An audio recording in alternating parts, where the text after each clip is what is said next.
नमस्कार, मैं रवीश कुमार। चलिए जानते हैं देश दुनिया की तमाम महत्वपूर्ण खबरों को सिर्फ 8 मिनट में। लेकिन उससे पहले अगर अभी तक आपने इस वीडियो को लाइक नहीं किया है तो लाइक कर दें और चैनल को सब्सक्राइब कर लें। साथ ही कमेंट करके बताइए कि आप इस वीडियो को कहां से देख रहे हैं। पीएम मोदी को मुंहतोड़ जवाब देना चाहिए। कांग्रेस नेता सुप्रिया श्रीनेत ने कहा, आज रूस भारत के साथ खड़ा है और यह उस विदेश नीति का नतीजा है जो हर सरकार ने अपनाई है, जिसकी नींव जवाहरलाल नेहरू ने रखी थी। आज भारत के रूस से अच्छे संबंध हैं और यह नेहरू और इंदिरा गांधी की देन है। यह भारत पाक से ज्यादा मानवता और अमानवीयता के बीच की लड़ाई है। पाक भारत विरोधी ताकतों को संरक्षण देता रहता है। पीएम मोदी को ऐसी ताकतों को मुंहतोड़ जवाब देना चाहिए। कनाडा से 8 लाख हिंदुओं को निकालने की मांग। कनाडा में हिंदुओं को निशाना बनाए जाने का मामला सामने आया है।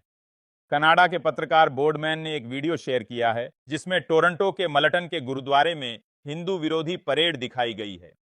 बोर्डमैन ने शॉन बिंदा नामक यूजर की पोस्ट शेयर की है जिसमें लिखा है के गैंग द्वारा 8 लाख हिंदुओं को हिंदुस्तान भेजने की मांग की गई।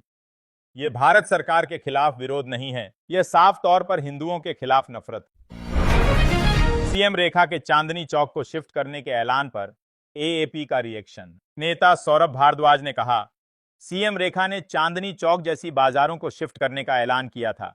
इसके बाद से व्यापारियों में हड़कंप मचा हुआ है। बीजेपी के इस षड्यंत्र की शुरुआत साल 2022 में ही हो गई थी, जब व्यापारियों को मनोहर लाल खट्टर से मिलवाया गया था। एएपी सरकार ने चांदनी चौक जैसी बाजार का पुनरुद्धार किया।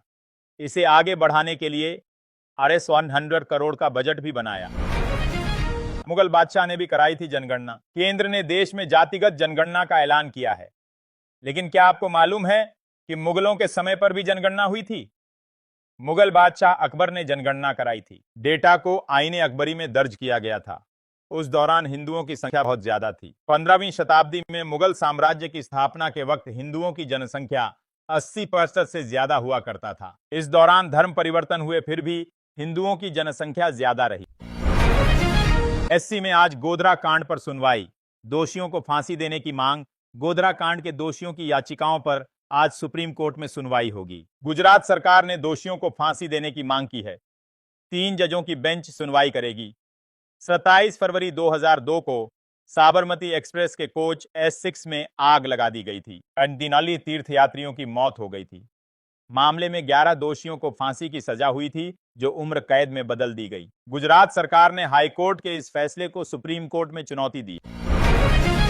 ये क्या क्या बोल रहे हैं मल्लिकार्जुन खड़गे। बीजेपी के वरिष्ठ नेता रविशंकर प्रसाद ने मल्लिकार्जुन खड़गे के बयान पर कहा, खड़गे क्या क्या बोल रहे हैं। वे एक तरफ मीटिंग में कहते हैं कि हम देश के साथ खड़े हैं और दूसरी तरफ देश को कमजोर करने की कोशिश कर रहे हैं। इस समय पीएम मोदी के बारे में ऐसा कहना कि वे कश्मीर नहीं गए क्योंकि उन्हें पता था कि हमला होने वाला है, इससे बड़ा कोई गैर जिम्मेदाराना वक्तव्य नहीं हो सकता।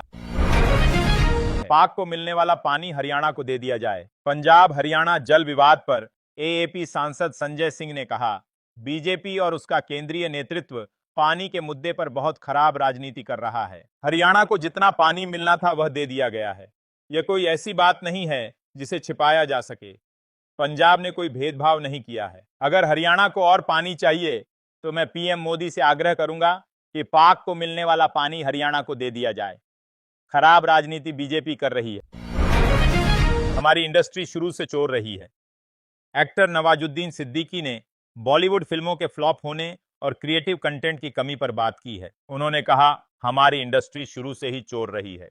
हमने साउथ से चुराया, कभी यहां से चुराया तो कभी वहां से चुराया। हमने गाने चोरी किए और स्टोरी चोरी की।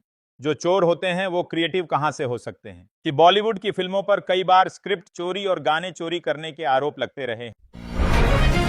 भारत कभी भी कर सकता है हमला। पहलगाम आतंकी हमले के बाद से पाकिस्तान को रह रहकर भारत के हमले का डर सता रहा है। पाक बार बार बोल रहा है कि भारत कभी भी हमला कर सकता है। अब इस्लामाबाद में पत्रकारों से बात करते हुए रक्षा मंत्री ख्वाजा आसिफ ने कहा, ऐसी खबरें हैं कि भारत एलओसी पर किसी भी पॉइंट पर हमला कर सकता है। पाकिस्तान इसका मुंहतोड़ जवाब देगा।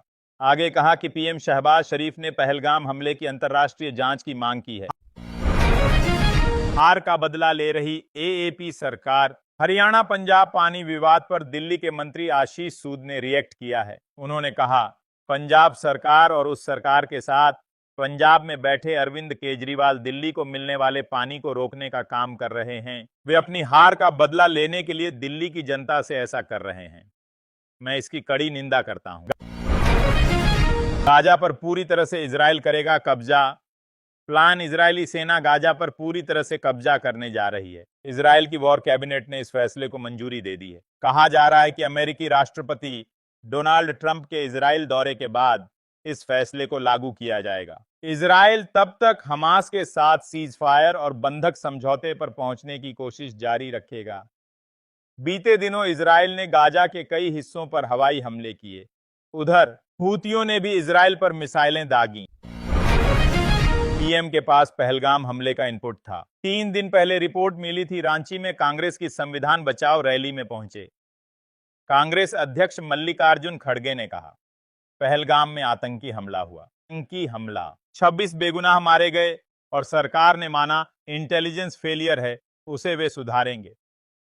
अगर उन्हें यह पता है तो अच्छी व्यवस्था क्यों नहीं की? मुझे जानकारी मिली है कि हमले से 3 दिन पहले पीएम मोदी को एक खुफिया रिपोर्ट भेजी गई थी और इसलिए उन्होंने कश्मीर जाने का अपना कार्यक्रम रद्द कर दिया। यूएनएससी की बंद कमरे में बैठक, पाकिस्तान को फटकार। यूएनएससी की बंद कमरे में हुई बैठक में स्थायी सदस्य अमेरिका, फ्रांस, रूस और ब्रिटेन ने पाक से तीखे सवाल किए। चीन ने भी साथ नहीं दिया। देशों ने पूछा कि क्या इस हमले में लश्कर-ए-तैयबा शामिल है।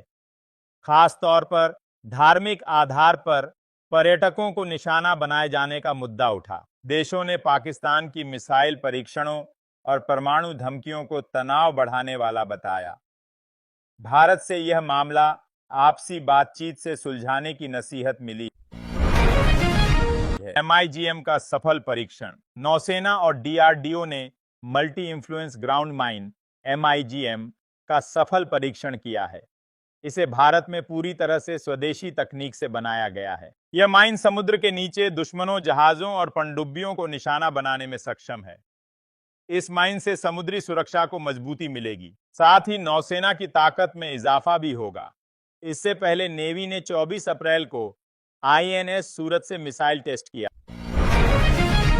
पंजाब हरियाणा जल विवाद के पीछे बड़ी साजिश। पंजाब के साथ जल बंटवारे के मुद्दे पर हरियाणा के मंत्री अनिल विज ने कहा, जब देश युद्ध के लिए आगे बढ़ रहा है तब एकता दिखाने की जगह ये इस प्रकार के मुद्दे उठा रहे हैं। यह मुद्दा तब उठाया गया जब हमने पाकिस्तान का पानी बंद किया। इसके पीछे बहुत बड़ी साजिश है। पंजाब के नेताओं को इस मुद्दे को खत्म करना चाहिए। इन्हें इस वक्त आपस में लड़ाई नहीं करनी चाहिए।